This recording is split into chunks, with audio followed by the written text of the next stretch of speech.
everyone, bad to Pommy and us. Hope we're all doing well. If you're new around here, make sure you hit that like button, hit that subscribe. It really helps the channel out. I can't thank you enough for the support you've shown recently. You are all legends in my book. You can go even a step further and really help the channel out and become a member. The support there allows us to put some time into graphics, editing, all the other weird and wonderful, exciting stuff you do. As you know, we are always trying to improve and trying to be better as a content producer. And them little kind of things allow us to add some finishing touches and make us a little bit better as a group. And we try and give back as well, as much as we can. So if you see some value in that, you can do that. No obligation, though. If you don't do it, just hitting the like and subscribe button really does help the channel out. And today, despite my peppiness, it's time to talk about the VFL review. Not one to shy away from defeat. I've done a few defeats. So to be honest, these are par for the course. Well, they used to be.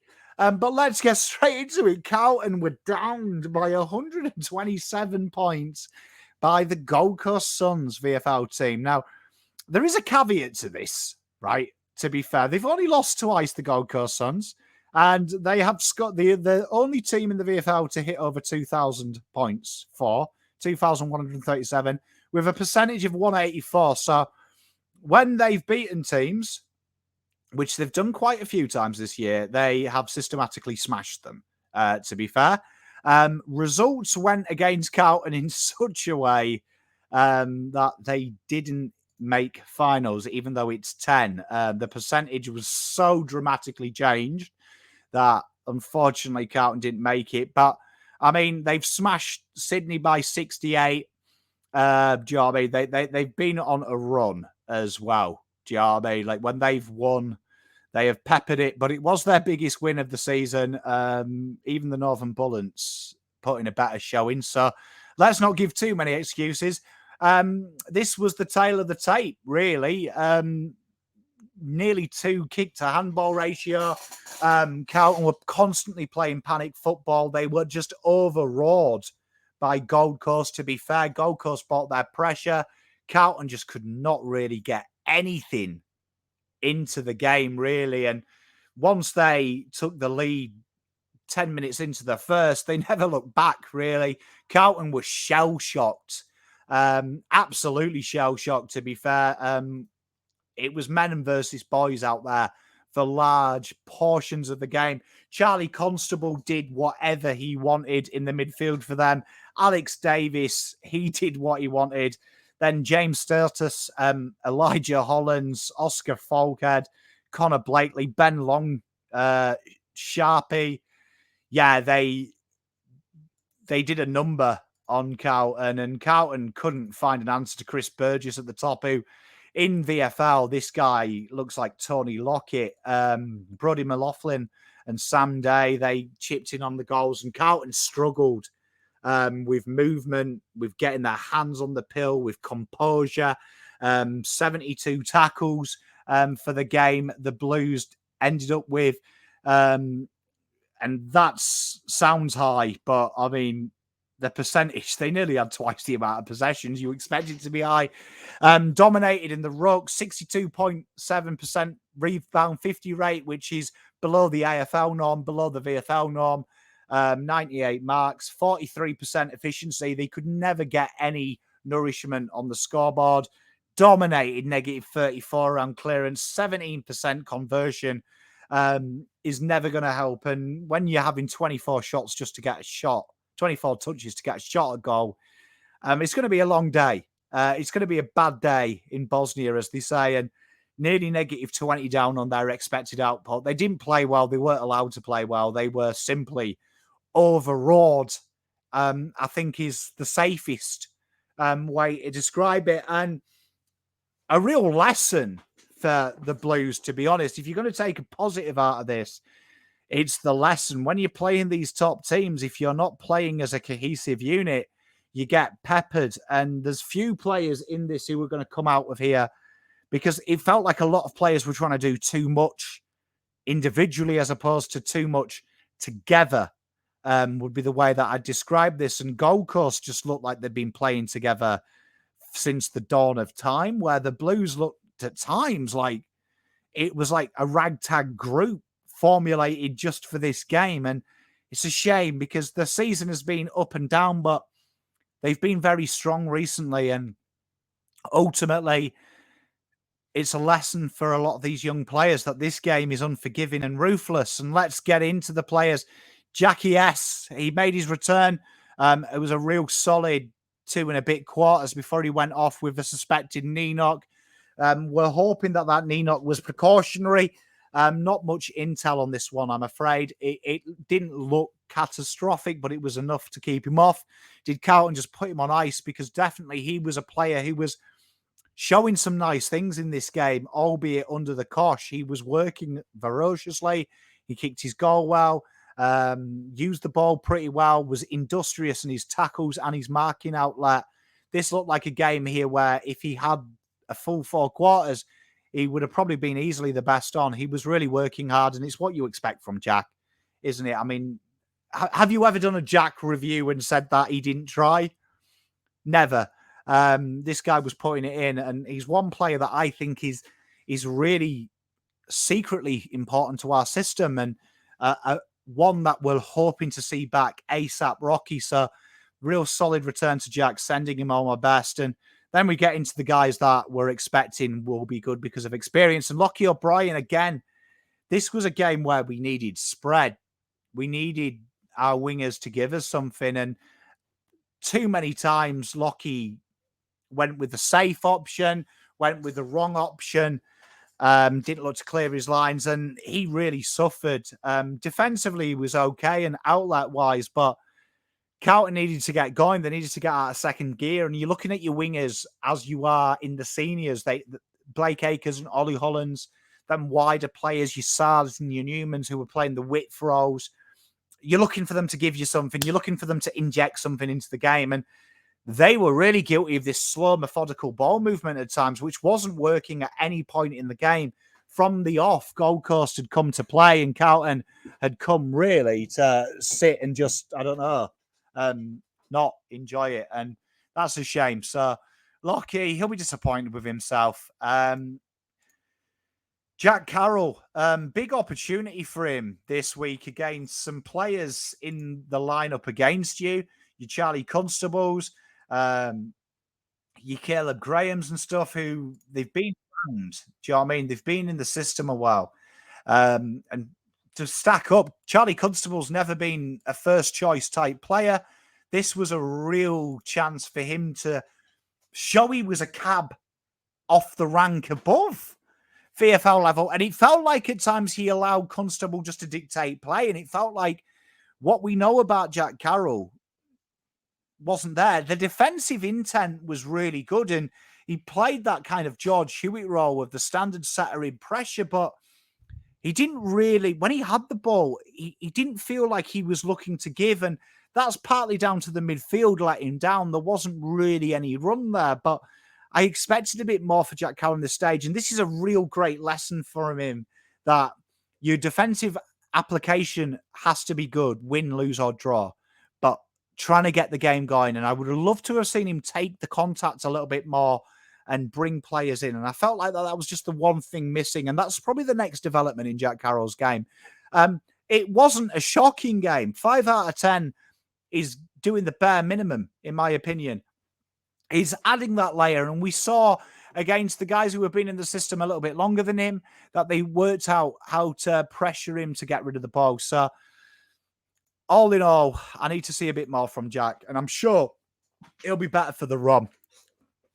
Corey Durden, what you see is what you get. And although I've given him a 4 out of 10 because I felt like I wanted to see a bit more from him in the terms of I know he's worth more, I will give him this. The 11 tackles were strong, a lot of them inside 50. You can definitely see that Fogarty has changed the mold and mindset, and he was doing that defensive work incredibly well. I felt like I wanted to see him demand the ball a little bit more and pull a bit of rank, and that's why I've marked him down. In these type of games, you want to see your AFL experience, which naturally becomes leadership in this, to shy away. Now, obviously, he's coming back from injury, so I could be harsh here. And if I'm harsh, so be it. I'm saying this all with love. He's a lot better footballer than what he showed. I did love his defensive side of the game, but he is a forward, and I wanted to see some kind of ownership there and demand it. And a lot of the kicks in were shocking. And this is where I'm looking at Corey Durden as a AFL forward who is borderline best 22 and definitely will be looking at the Fogarty spot and go, hell, I can do that better. To demand better ball. So he'll be better for the experience. This is a learning curve for these boys again as a team, because this isn't the seniors. The seniors are having the time of their life. They've obviously got 80,000 people dragging them forward. The VFL probably got a bit less, even though the crowd was packed.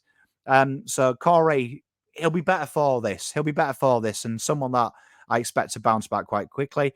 Lockie Plowman again. See what's it about Durds. Got beaten a few times. His defensive application, and he did try and take the dangerous kick on. He was one of the few in the back half of the ground that did, who probably doesn't, all due respect to him, have the talent of some of his adversaries with his ability to kick. He was taking the game on, and that's fair enough. Got beaten a few times, so did all the back line, to be fair. Probably one of these games that he'll hope to forget about, to be fair. Fogarty was, Cowan was the exception to the rule here. I liked him defensively. Intercept mark, he was looking to attack. Even when the game was well and truly lost, this guy was looking to maximize the opportunities in the back half of the ground and shift the play. And this is what I like about Cowan. He's got heart. He's got tenacity. You could see that as Rome was crumbling around him, he was still praising old mighty Rome. And fair play to him. He never said die. I'm tough. Did the right things invariably, took the games on. Real positive here that the exuberance of youth here did. And there was a few players in this side that you could see that they've come from a losing culture for a while. He was one of the players that you could see he's new to it. And he was like, nah, the vibes are good, man. I can enact it. So credit to you, Lockie. I enjoyed your game. Harry Lemmy as well. Again, I've probably maybe been a bit more favourable for him because he's a younger player. If that goes against me, it goes against me. But I liked his intent. He ran hard. He just wasn't targeted in the forward line. They did seem very obsessed in this game, the Blues, of going to the same people over and over again. And I felt like Harry Lemmy was making the leads. They weren't quite picked up, particularly by more experienced players like Lockie O'Brien. There was some good leads. I thought he was tenacious in the small times. He did do a bit of ruck. He had a crack. Do you know what I mean? He had a crack, and fair play to him. He was putting in a shift, and that will always give a bit of credit. One who will come out of this game with a smile on his face was Jackson Binns. See what I said about Lockie O'Brien and inverse it. Jackson Binns was hard, making options, kept his width, tried to take the game on, tried to take the hard kick on, tried to spread who he was distributing to, worked hard defensively, which he had to, but also worked hard forward. Matched up with Elijah Hollands for large parts of the game, who himself is a pain in the arse and a tricky customer. And particularly defensively, he was looking to try and get the game going as opposed to try and hold on, and looked like a guy that believed we could win the game even when the scoreline got 100. Full credit to him, hard running, selfless. He will be in the seniors before you know it. Lewis Young was probably, believe it or not, even though he had a few goals kicked on him, probably our best backman at times down there. Kept coming. He had a few goals kicked on him early, showed himself up. When he went on Ballard looked worse than he did when he went on the other guys. So you got to give him that. Still, them kicks and them brain fades exist, which is a shame, which is why it's not higher. And you can see he's working on it, though. He's working on his grind. He's sticking to his task at hand. And this is going to be one of them ones for me where he's going to really test his character, because he was best 22. He's now not. Can he get back in there? It's going to be a long route for him. Sammy Philp, I didn't mind his game again. He played, again, centrally a little bit more. He expressed, he was one of the pace guys. This is where him and Carroll need to get that synergy, because Sam Philp is going to help him out. Sam Philp is going to make Carroll look a better footballer and look to be more direct. Second game returning from injury. Showed some signs. He's probably not going to get the opportunity now in finals. So it's going to be a real wait and see. Has he done enough in these 2 games? In my opinion, probably not, unfortunately, but he did return and he did showcase the speed at times. So it's going to be very interesting what Carlton do. With list spaces being a bit of a monopoly at the moment, that's going to be interesting, but certainly showcased his wares. Jordan Boyd, this was probably the worst game I've seen Jordan Boyd play for a while, to be honest. In a game that Carlton were peppered with his tools, this is the kind of guy that can turn a deep forward press into the Antichrist, and he looked for the switch too much. He didn't look like he was up for it, and I'm not pinning it on him. It's not his fault. There's 22 blokes out there who need a word with themselves at times, but I wanted to see Boyd say, nah, we're taking the game on, and he didn't quite take it on enough for me, and that was a shame. Sam Durden, I mean, it's when the forwards kick that many goals, you could probably make an argument, but this kind of does remind me of the old game that Whittaker played. When you've got nearly 70 entries on you, you're going to be under the cosh. And to be fair, Durden used his brains. He tried his best. He's limited in what he can do. He's not Jacob Whittaker, but he did keep doing it. And to be fair, a lot of them goals were just outworked as well. A lot of easy ball in the midfield. It wasn't really a big backline problem. This was more of a pressure head of the ball. And Sam Durden did what he had to do. Hudson O'Keefe, this was a real tough game for Hudson. He came up against a side that is dominating in this avenue, dominating in this department against teams who have got a real experienced on-ball crew. And I thought, you know what, fair play to him. He came up against Ned Moyle, who himself is an absolute terrific player who probably deserves to be playing senior footy. And I thought he held his own. He held his own. And fair play to him. This was a great life lesson for Hudson because he's probably having that battle a couple of years too early. A year probably too early in his development, but he kept coming. He was hard. He got his foot to the ball. He made it difficult. And Ned Moyle had to work. And we finished with Dommy A. Played full forward. The entries were woeful. See the back line, they got absolutely battered. The forward line didn't really get the good feed. He presented. This needed a moment of experience and class. And to be fair, the more experienced players didn't. But all in all, incredibly disappointing for the boys. A big life lesson here that form is fleeting. Application is the one non-negotiable. And this week, unfortunately, the biggest week of the VFL, they didn't bring it and they managed to do the unthinkable.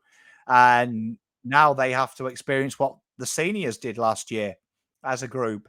And it was in their own hands and not good enough. So all in all, very disappointing day out, one that we don't want to relive. And they'll dust themselves down, and they've made the seniors' job a little bit harder that they don't have these games for the boys to rotate and fluctuate through the system.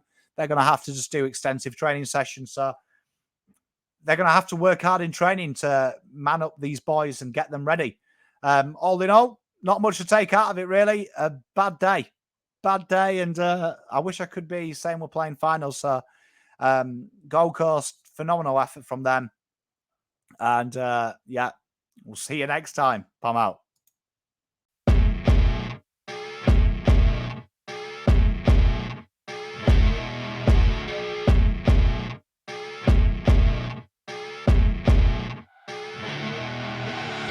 I see her rolling up, Uber black Cadillac, high heel boots and a sexy body full of tats. Baby's bad, oh baby's hella bad.